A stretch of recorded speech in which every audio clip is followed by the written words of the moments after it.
Hi friends, welcome to our channel. இன்றைக்கி இந்த வீடியோவில் ஒரு பட்டு சாரீ ப்ளவுஸுக்கு லேஸு அப்புறம் ஸ்டோனு இந்த மாதிரி எதுவும் இல்லாமல் நார்மலாக நம்ம சாரீ மெட்டீரியல் வச்சு நான் ஒரு சிம்பிளாக ஒரு டிசைன் பண்ணதாங்க நான் உங்களோட ஷேர் பண்ணியிருக்கேன். 3 பீஸ் வந்து ஒரு நம்ம கோபுரமாக அதை அந்த ஷேப்பில் வரைஞ்சி கட் பண்ணி கேன்வாஸில் எடுத்துக்கிட்டு சாரீ மெட்டீரியலில் வச்சு ஒரு ஸ்டிச் கொடுத்துக்கிட்டேன். அதுக்கப்புறமா சில்க் காட்டனில் வந்து ஒரு 1/4 மீட்ரு எடுத்திருந்தேன், இந்த மெரூன் கலரு. அதை வந்து சின்னதாக ஒரு பைப்பிங் மாதிரி கொடுத்துக்கலாம். என்னோடய வீடியோ இப்போ தான் நீங்கள் ஃபஸ்ட் டைம் பார்க்குறீங்க அப்படின்னா, உங்களுக்கு வீடியோ பிடிச்சிருந்ததுன்னா லைக் பண்ணுங்கள், ஷேர் பண்ணுங்கள், கமெண்ட் பண்ணுங்கள், முக்கியமாக சப்ஸ்கிரைப் பண்ணுங்கள். எவ்வளோ சின்னதாக உங்களால் முடியுமோ நீட்டாக ஒரு மடித்து விட்டு நார்மலாக நம்ம ப்ளவுஸஸ்லாம் பைப்பிங் எப்படி வைப்போமோ அதே மெத்தடில் நான் பைப்பிங் வச்சு எடுத்துக்கிட்டேன். ப்ளவுஸுக்கெலாம் தைக்கிற மாதிரி ஒன் சைடு மடித்து அடிக்கணும்னு அவசியம் இல்லைங்க. ஏன்னா இந்த பிசுறு எல்லாமே நம்மளுக்கு வந்து பேக் சைடு தான் போகுது. நம்ம அது ப்ளவுஸில் ஸ்டிச் பண்ணும்போது உள் பக்கமாக போயிடும். நார்மலாக எந்த மாதிரி நீங்கள் பைப்பிங் வைப்பீங்க இல்லைங்களா, அதே மெத்தடில் வச்சு ஃபுல்லாக நம்ம கட் பண்ணி எடுத்துக்கலாம் அந்த பிசுறு எல்லாத்தையுமே. அதே மாதிரியே நான் வந்து பைப்பிங் வச்சு எடுத்துக்கிட்டேன். பாருங்கள், நீங்கள் ஃபஸ்ட் டைம் இப்போ தான் இதெல்லாம் ட்ரை பண்ணுறீங்க அப்படின்னா நேராக எடுத்த உடனே நம்ம வந்து சேரீ மெட்டீரியலில் இல்லை ப்ளவுஸ் மெட்டீரியலில் நம்ம ட்ரை பண்ணாமல் கேன்வாஸ் வச்சுக்கோங்க. லைனிங் மெட்டீரியல் கூட வச்சுக்கலாங்க. வச்சுக்கிட்டு அதை நம்ம கட் பண்ணி ஒரு 2-3 டைம் அது மாதிரி நம்ம வச்சு பழகிக்கிட்டோம்னாவே ஈஸியாக இருக்கும். ட்ரை பண்ணி பாருங்கள். தைக்க தானாகவே நம்மளுக்கு வந்து வந்துடுங்க. நம்ம தைக்கும்போது ஃபஸ்ட் டைம் ஃபினிஷிங்காக வராது. எப்பேற்பட்டவங்களாக இருந்தாலுமே அது ஒரு 2-3 டைம் நம்ம தவறுகள் செய்ய அதிலிருந்து நம்ம கற்றுக்கிட்டு எந்த இடத்துல நம்ம மிஸ்டேக் பண்ணுறோம் அப்படின்றத நம்ம மாற்றிக்கிட்டோம்னாவே நீட்டாக தையல் வந்துடும். எனக்கு ஒரு சிஸ்டர் கமெண்ட் பண்ணியிருந்தாங்க, இதுக்கு முந்தின வீடியோவை பார்த்துட்டு காப்பி அடிக்கிறீங்க அப்படின்ற மாதிரி. இல்லைங்க சிஸ்டர், காப்பி அடிக்கிறது இல்லை. இதுக்கு பேர் எனக்கு தெரியாத விஷயங்களை நான் கற்றுக்கிட்டு அது உங்களுக்கு ஈஸியாக நான் என்னென்ன தவறுகள் செஞ்சேன், அது நீங்கள் அதை செய்யாமல் ஈஸியாக எப்படி கற்றுக்கலாம் அப்படின்றத மட்டுமே அதுக்காக மட்டுமே தான் நான் அந்த மாதிரி வீடியோஸ் போடுறேன். பாருங்கள், ஃபஸ்ட்டு நான் வந்து நடுவால் டிசியால் ஒரு கோடு போட்டுக்கோங்க. உங்களுக்கு கஷ்டமாக இருக்குது அப்படின்னா நடுவால் போடுற அந்த இது மட்டும் கொஞ்சம் நீட்டாக போட்டுட்டு மற்ற 3மே அடுத்தடுத்து சின்னதாக போட்டுக்கோங்க. 2 சைடும் 2 வர்ற மாதிரி. ஒவ்வொரு ஸ்டிச்சுமே 4 டைம் போட்டுக்கோங்க. அப்போ பார்க்க இன்னும் நீட்டாக இருக்கும். நார்மல் மிஷின் த்ரெட்டு அந்த நூலே போதுங்க. இதில் லாஸ்ட்டாக வந்து ஒவ்வொரு மணி வச்சு தைக்கையும் பார்க்க நீட்டாக இருந்தது. வீடியோ முடிவில் இந்த டிசைன் பிடிச்சிருக்கா அப்படின்னு சொல்லிவிட்டு எனக்கு கமெண்ட் பண்ணுங்கள். ஒரு 1 மணி நேரம் நம்மளுக்கு ப்ளவுஸ் தைக்க ஆகுது அப்படின்னா நம்மளுக்கு வந்து இந்த மாதிரி டிசைன் ப்ளவுஸ் தைக்கும்போது ஒரு மணி நேரம் எக்ஸ்ட்ரா ஆகும். கைக்கு சொல்லலை, கழுத்துக்கு மட்டும் தைக்கிறதுக்கு நான் சொல்கிறேன். ஒரு 2 மணி நேரத்தில் நம்மளுக்கு ஒரு 400 அந்த மாதிரி தைச்சி நம்ம லாபம் பார்க்க முடியும். அதுவும் இல்லாமல் இப்போ இருக்கிற ட்ரெண்டிங்க்கு அப்பப்போ வந்து நியூவாக என்ன டிசைன் வருதோ அதை நம்ம ட்ரை பண்ணிக்கிட்டே இருந்தோம்னா கஸ்டமர் வந்து நம்மளுக்கு நிறையா கிடைக்கவும் வாய்ப்பு இருக்குது. பாருங்கள், அந்த நம்ம திலகம் ஷேப்பில் கட் பண்ணியிருந்ததில் ஃபுல்லாக அந்த தையல் போட்டு எடுத்துக்கிட்டேன். இதுக்கு முந்தின வீடியோவில் நான் வந்து ஸ்லீவ் வந்து மாடல் போட்டிருந்தேன்.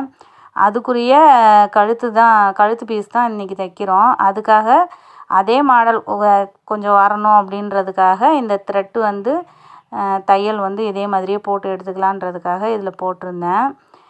ஃபினிஷிங் நல்லா இருந்ததுங்க. ப்ளவுஸ் வந்து லாஸ்ட்டாக முடிச்ச வாட்டி எனக்கு அந்த டிசைன் பிடிச்சிருந்தது. பாருங்கள், 3மே இப்போ போட்டாச்சு. இதுக்கப்புறம் லைனிங் ப்ளவுஸில் நான் வந்து கழுத்து பீஸ் கட் பண்ணாமல் வச்சுருக்கேன். 2.25 இன்ச்சு வந்து கழுத்தோட அகலம். கழுத்தோட உயரம் பார்த்திங்கன்னா 8 இன்ச்சு. பாடி சுற்றளவு வந்து இது வந்து ஒரு 9.25 இன்ச்சுங்க. 9.25 40 இன்ச்சு அளவுள்ள ப்ளவுஸ் தான் இது. பாருங்கள், ஃபஸ்ட்டு வந்து நம்ம மார்க் பண்ண அந்த 2 பாயிண்ட்டையுமே பாக்ஸ் போட்டு எடுத்துக்கிட்டு ரவுண்ட் நெக்கு கட் பண்ணியிருந்தேன். ரவுண்ட் நெக்காகவே நம்ம வரைஞ்சிக்கலாம். பாருங்கள், அவ்வளோதாங்க, ஈஸியாக கட் பண்ணிட்டேன். அதே மாதிரி மெயின் மெட்டீரியலும் நான் கழுத்து கட் பண்ணலை. எப்போவுமே நீங்கள் வந்து லைனிங் ப்ளவுஸ் தைக்கிறீங்க, இல்லை ஒரு மாடல் ப்ளவுஸ் தைக்கிறீங்க அப்படின்னா மெயின் மெட்டீரியலில் கழுத்து கட் பண்ணாமல் லைனிங் கட் பண்ணிக்கலாம். இல்லை நம்ம கேன்வாஸ் வச்சு தைக்கிறோம் அப்படின்னா கேன்வாஸில் ஃபஸ்ட்டு அந்த கழுத்து வரைஞ்சி கட் பண்ணிக்கோங்க. அப்படி தைக்கும்போது பார்த்திங்கன்னா உங்களுக்கு நீட்டாகவும் இருக்கும், அளவுகளும் அந்த கழுத்து ஷேப் மாறாமல் நீட்டாக இருக்கும். இதில் உங்களுக்கு நழுவுற மாதிரி துணி இருக்குது அப்படின்னா பின் போட்டுக்கோங்க. பாருங்கள், ரைட் சைடு வச்சு நம்ம தையல் போட்டுக்கலாம். மெயின் மெட்டீரியலோட ரைட் சைடு நான் வச்சுருக்கேன். வச்சு அப்படியே நீட்டாக 1/4 இன்ச்சு அளவு பிடிக்கிறோன்னா அதே 1/4 இன்ச்சு அளவு சுற்றி வர தையல் போட்டுக்கலாம். அதே மாதிரி கழுத்து வந்து ஷேப் அந்த ரவுண்டு மாறாமல் இருக்கணும் அப்படின்னா நீட்டாக வளைச்சி விட்டு அடிங்க. இதுக்கப்புறம் இடுப்பு வந்து மடித்து தைக்கிறதுக்காக ஒரு 1.5 இன்ச் அளவு நான் விட்டுருக்கேன். அதில் நேராக ஒரு தையல் போட்டு எடுத்துக்கலாம். இப்போ வந்து நம்ம வந்து அந்த மெயின் மெட்டீரியல் இருக்கிற அந்த கழுத்து பகுதியை கட் பண்ணி எடுத்துக்கலாம். கட் பண்ணும்போது கவனமாக கட் பண்ணுங்கள், அந்த லைனிங்கில் படாத அளவுக்கு.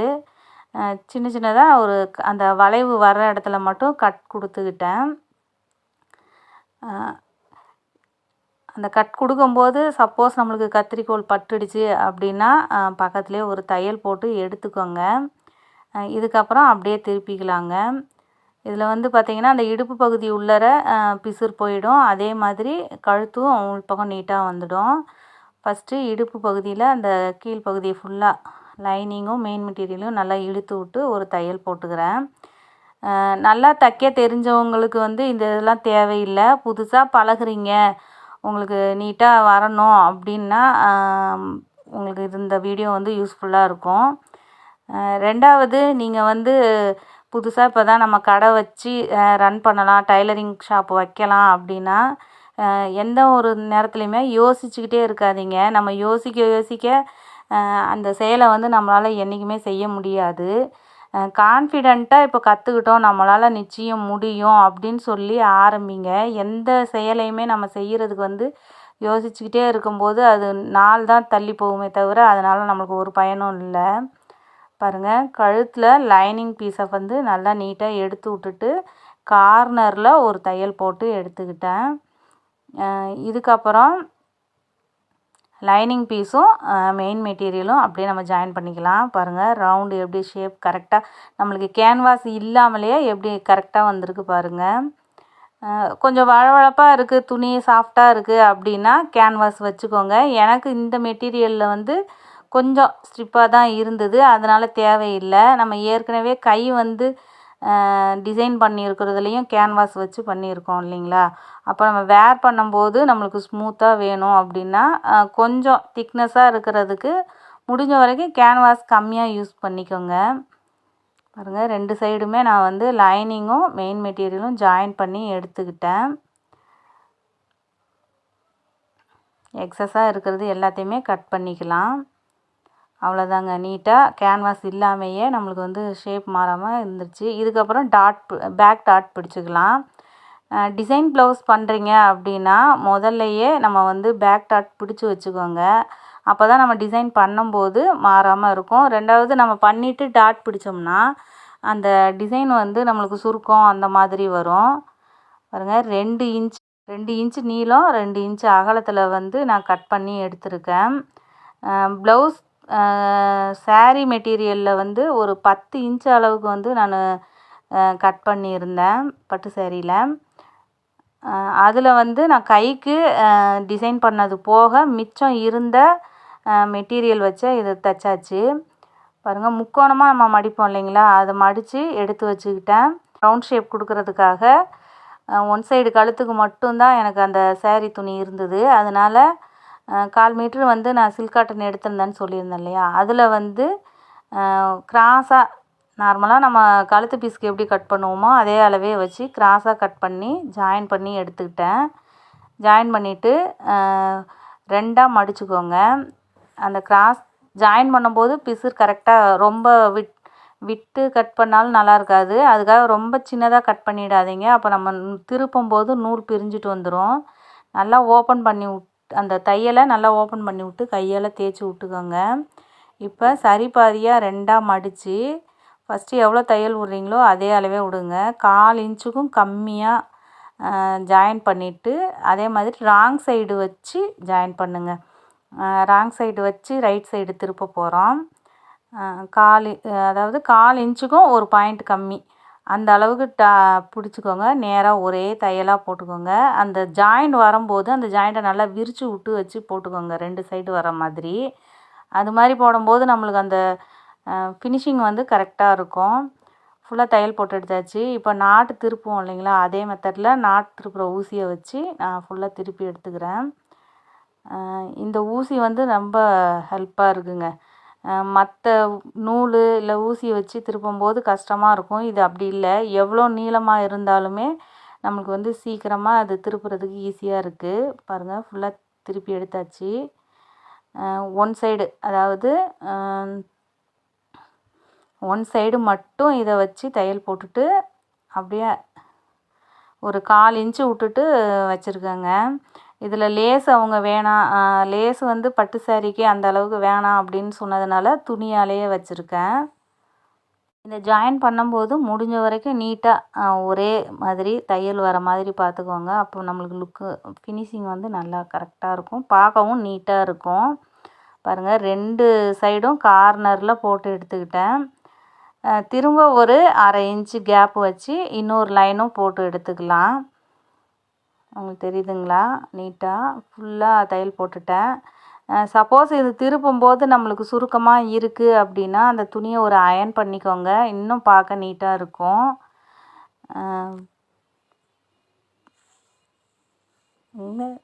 ஷோல்டர் ஜாயின் பண்ணுறதுக்கு மட்டும் விட்டுட்டு நம்ம முக்கோணம் ஷேப்பில் மடித்து வச்சுருக்கோம் இல்லைங்களா, அதை ஒரே மாதிரியே வச்சு தைச்சிக்கலாம். கரெக்டாக அளவு வச்சு நீங்கள் கட் பண்ணி தைக்கும்போது இது வந்து அளவு அந்த ஒரே அளவாக நம்மளுக்கு கிடைக்கும். முடிஞ்ச வரைக்கும் ஸ்கேலால் கோடு போட்டு கட் பண்ணிக்கோங்க. அப்போ நம்மளுக்கு வந்து நீட்டாக இருக்கும். பாருங்கள், ஒரே மாதிரியே எல்லாத்தையும் வச்சு எடுத்துக்கலாம். இது பிசுறு மறைகிறதுக்காக நான் வந்து இப்போ நம்ம சில்க் காட்டனில் ரெடி பண்ணி வச்சுருக்கோம் இல்லைங்களா, அதையே வச்சு அப்படியே ஜாயின் பண்ணிக்கிட்டேன். இந்த டிசைன் ப்ளவுஸ் எல்லாம் நம்ம தைக்கிறதுக்கு இந்த பிசுறு எல்லாமே கரெக்டாக உள்ளே கவர் ஆகிற மாதிரி தைங்க. நம்ம கொஞ்சம் விட்டுட்டோம், சின்னதாக லேஸு இல்லை சின்னதாக இந்த மாதிரி துணி வச்சு தைச்சிட்டோம்னாலும் அவங்க வேர் பண்ணும்போது இழுத்து போடும்போது அது அந்த பிசுறு வந்து அந்த இதை விட்டு வெளியில் வந்துடும், நீட்டாக இருக்காது. அதனால் முடிஞ்ச வரைக்கும் நல்லா கொஞ்சம் பட்டையாக துணி வச்சு இல்லை லேஸ் வச்சிங்கனாலும் அது ஃபுல்லாக கவர் ஆகிற மாதிரி வச்சு வைங்க. பாருங்கள், நான் அந்த சைடுலேருந்து அப்படியே கிராஸாக கொண்டு வந்து முடிச்சுக்கிட்டேன். மாதிரி வரணும் அப்படின்னா நீங்கள் மார்க் பண்ணிக்கோங்க, இன்ச் டேப் வச்சு கூட. பாருங்கள், இப்போ அந்த பிசுறு மறைகிற மாதிரி நான் ஏற்கனவே வச்சுருக்கோம் இல்லைங்களா, அதை வச்சு அப்படியே மறைச்சி தையல் போட்டுக்கலாம்.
பிசிறு எல்லாமே உள்ளே போகிற மாதிரி நான் அந்த சில்க் காட்டன் மெட்டீரியல் வச்சு ஜாயின் பண்ணி எடுத்துக்கிட்டேன். 2 சைடும் கரெக்டாக வச்சு தையல் போட்டு, அதுக்கப்புறம் ஏற்கனவே நம்ம ஒரு லைன் வச்சுருக்கோம் இல்லைங்களா, அதில் வந்து ஒரு 1/2 இன்ச்சு கேப் விட்டு இன்னொரு லைனும் வச்சுக்கிட்டேன்.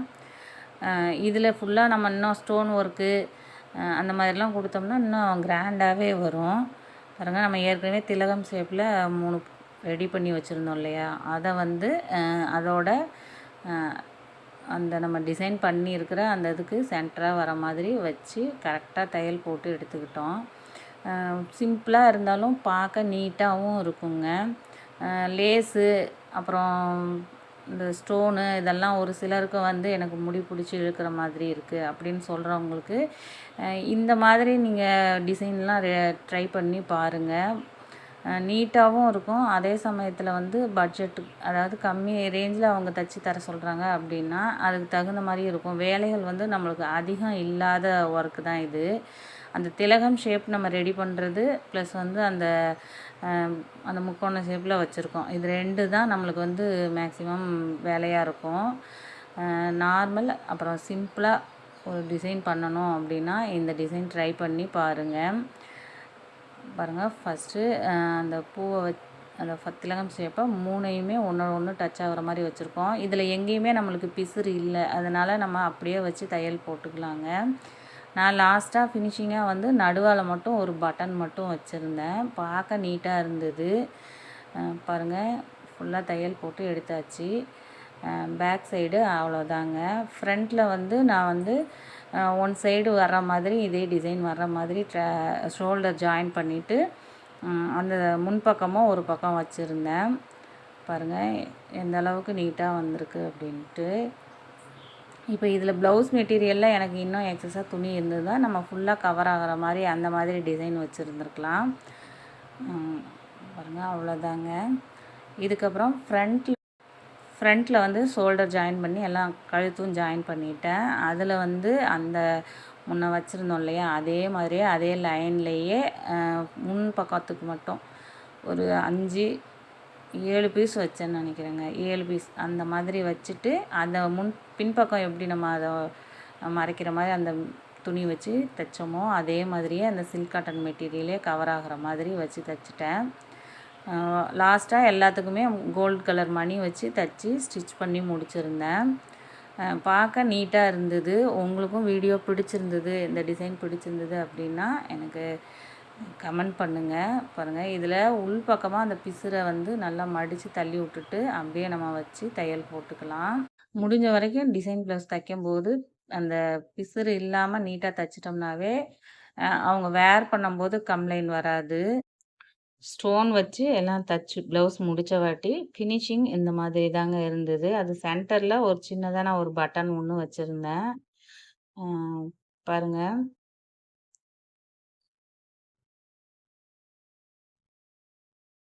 இது ஃப்ரண்ட் சைடு, அப்புறம் ஸ்லீவு. வீடியோ பிடிச்சிருந்தது அப்படின்னா லைக் பண்ணுங்கள், ஷேர் பண்ணுங்கள், முக்கியமாக கமெண்ட் பண்ணுங்கள், சப்ஸ்கிரைப் பண்ணுங்கள். அடுத்த வீடியோவில் பார்க்கலாம். டாடா, பாய்.